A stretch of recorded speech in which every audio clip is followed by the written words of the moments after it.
इस विषय पर हमने आज चर्चा की है और चर्चा के बाद ये तय किया है कि अभी भी हमने वेट एंड वॉच करते हुए आने वाले दिनों में जैसी परिस्थिति निर्माण होगी फिर से कोर टीम बैठेगी और उचित निर्णय, जनहित का निर्णय, महाराष्ट्र के हित का निर्णय, लोकहित का निर्णय, महाराष्ट्र को आगे बढ़ाने का निर्णय करने के लिए भारतीय जनता पार्टी पूरी साथ में आगे जाएगी।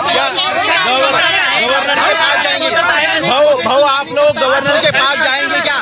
सरकार अस्थिर है। भारतीय जनता पार्टी की ओर से मैंने आपको कहा है कि अभी तो ये मांग श्री एकनाथ शिंदे जी के गठ की ओर से की गई है, हमने उस पे भी ध्यान दिया है और आने वाले दिनों में जैसा मैंने कहा जैसे जैसे गठों की ओर से प्रस्ताव आएंगे उस प्रस्ताव के बाद फिर कोर टीम बैठकर उचित निर्णय करेगी। भाजपा सरकार बनाने के लिए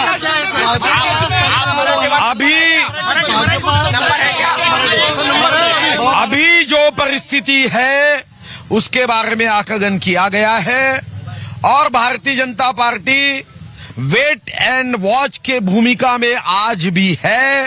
सुप्रीम कोर्ट के निर्णय के बारे में इस विषय का चिंतन किया गया।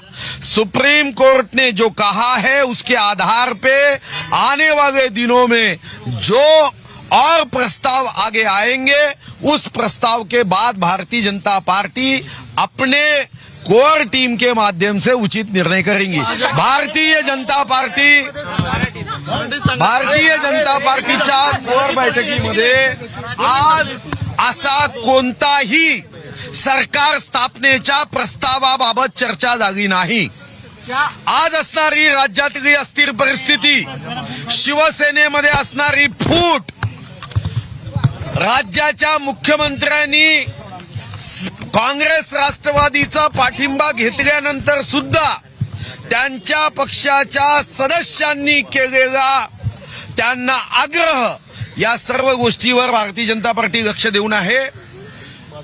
भविष्यामध्ये रोज होणाऱ्या घटना आणि या घटनांवर लक्ष ठेवून भारतीय जनता पार्टी पुन्हा कोर टीमची बैठक घेऊन उचित निर्णय करेल।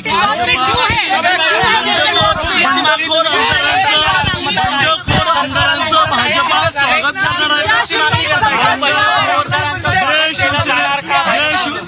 एक मिनिट, शेवटचा प्रश्न, बंडखोर आमदारांचं भाजपा स्वागत करणार आहे। एक प्रश्न, बंडखोर आमदारांच्या संदर्भामध्ये खरं तर हा प्रश्न हा आपल्याकडून अपेक्षित नाही, कारण ते स्वतःला बंडखोर मानत नसून ते शुद्ध 24 कॅरेटच्या शिवसेनेचे आम्ही आमदार आहोत असं सांगतायत। तुम्ही मग प्रश्न करताय ते बंडखोर। आता बंडखोर कोण की संजय राऊतांच्या शब्दामध्ये बंडखोर नॉटी कोण हे तर येणारा काळ सांगेल आणि म्हणून यावर मी कोणत्याही शिवसेनेच्या आमदारांना बंडखोर समजत नाही। याचा निर्णय भारतीय जनता पार्टीचा आमदार म्हणून मी करणार नाही, पण शिवसेना आणि त्याचं बहुमत यांनी आतापर्यंत आम्हाला कोणताही प्रस्ताव दिलेला नाही। शिवसेनेकडून जेव्हा प्रस्ताव येईल आणि म्हणून बंडखोर आमदारांच्या प्रस्तावाशी भारतीय जनता पार्टीला काहीही देणं घेणं नाही। शिवसेना जर ते मूळ स्वतःची मांडताय तर शिवसेनेकडून काही प्रस्ताव आला तर पुन्हा कोर टीम बसेल। नोटीसची मागणी तुम्ही करताय का? नोटीसची मागणी तुम्ही करताय का? थांबा 2 मिनिटं यार।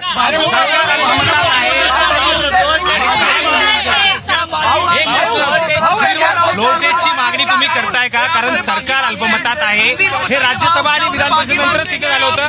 तुम्ही स्वतः एक विरोधी पक्ष शिवसेना के ग्रुप लीडर, शिवसेना के गठ नेता श्री एकनाथ शिंदे जी की ओर से हमें कोई प्रस्ताव आया नहीं है।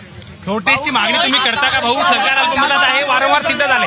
राज्यसभा असेल, विधान परिषद असेल, दोन्ही वेळा सरकार अल्पमतात सिद्ध झालं। आता तुम्ही नोटीसची मागणी करता का? एवढा मोठा गट बाहेर गेलाय, तुम्ही विरोधी पक्षात आहात, मोठा आकडा तुमच्याकडे, तुम्ही स्वतः नोटीसची मागणी करणार आहेत की नाही? मी पुन्हा आपल्याला सांगतोय की कोर्टाने दिलेल्या निकालाच्या संदर्भात कोर टीममध्ये चर्चा झाली आणि या चर्चेनंतर अजून वेट अँड वॉचची भूमिका घेण्याचा निर्णय झाला आहे आम्हाला फ्लोअर टेस्टची मागणी करण्याची आज तरी आमच्या चर्चेतून गरज वाटत नाही. यानंतर येणाऱ्या प्रत्येक घटनेनंतर आमच्या भूमिकेमध्ये चर्चा होईल, मंथन होईल, संवाद होईल आणि त्या संवादानंतर निर्णयाप्रत येऊ. आजची कोर टीम आज या बैठकीमध्ये मंथन झालं. शिवसेनेचे गटनेते श्री एकनाथ शिंदेजी यांनी आतापर्यंत कोणताही प्रस्ताव दिलेला नाही.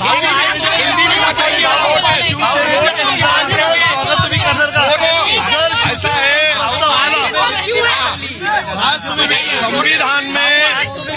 संविधान में पार्टी में जिस और बहुमत होता है मूल पार्टी के वो नेता होते हैं. यहाँ पे जब हम देखते हैं 2/3 2/3 मेजॉरिटी विधायक अगर एकनाथ शिंदे जी के पास है, हम उन्हें बागी कैसा कहेंगे. आज भी उनकी ओर से ये कहा जा रहा है कि शिवसेना के मूल जो विचार हिंदुत्व का है, हम आज भी इस हिंदुत्व के विचार के साथ है. वो कह रहे हैं कि जो भगवा हमने हाथ में लिया है वो भय रहित, गर्व रहित, वासना रहित, यह हमारी मूल कल्पना है. तो अगर वो वासना रहित कह रहे हैं, इसका मतलब भगवा उन्होंने अपने हाथ में पकड़ा है, वो खुर्ची की वासना नहीं करते, ये उसका अर्थ होता है. तो हमने उसे बागी या बंडखोर कहना ये मैं उचित नहीं समझता.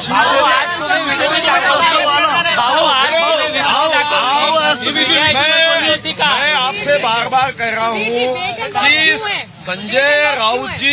संजय राउत जी जो कहते हैं उसे मैं इसलिए गंभीरता से नहीं लेता. और आपको भी मेरी सगा है, पाप करने से कोरोना होता है क्या? सही है क्या? अगर ऐसा है तो उद्धव जी को कोरोना हुआ, इसका अर्थ क्या पकड़ना? डॉक्टर से कंपाउंडर बड़े हैं. इधर हम अपने बजट में कहते हैं कि मेडिकल कॉलेज निकालेंगे और राउत साहब कहते हैं कि कंपाउंडर के कॉलेज निकालना चाहिए. तो सही है क्या? तो हमने इस बात को गंभीरता से नहीं लेना चाहिए.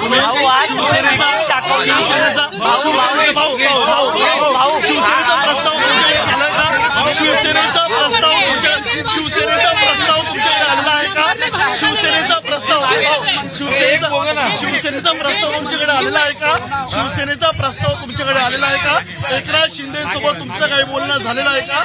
एकनाथ शिंदे गटाच्या मी आमदारांचं पुन्हा आपल्याला सांगतोय, कोणत्याही गटाची आमची कोणतीही चर्चा झालेली नाही. आम्ही वेट अँड वॉचच्या भूमिकेत आहोत आणि आम्हाला विश्वास आहे की येणाऱ्या दैनंदिन घडामोडीनंतर भारतीय जनता पार्टी योग्य निर्णयापर्यंत पोहोचण्याच्या दृष्टीने चर्चा करेल.